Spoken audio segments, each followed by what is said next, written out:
खुशाल गढ़ के ऊपर पुलिस का ऑपरेशन हुआ, सवाबी के ऊपर पुलिस का ऑपरेशन हुआ, लेकिन पार्लियामेंट वाले धरने पर और खैबर पख्तूनख्वा हाउस के धरने पर पुलिस ने, इस्लामाबाद इंतजामिया ने कुछ नहीं किया। अच्छा, इंटरेस्टिंग बात यह है कि इस्लामाबाद में पाकिस्तान तहरीक इंसाफ की हुकूमत नहीं है,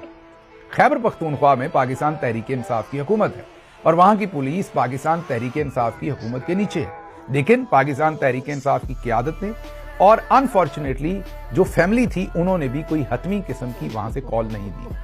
जब कॉल नहीं दी, नौजवानों का खून ज्यादा जोश मारता है, उन्होंने अपने ताईं 2 जगह बंद कर दी बगैर किसी की कॉल के, बगैर किसी के कहने पे। सवाबी, जहां यूथ विंग के लोग भी पहुंचे,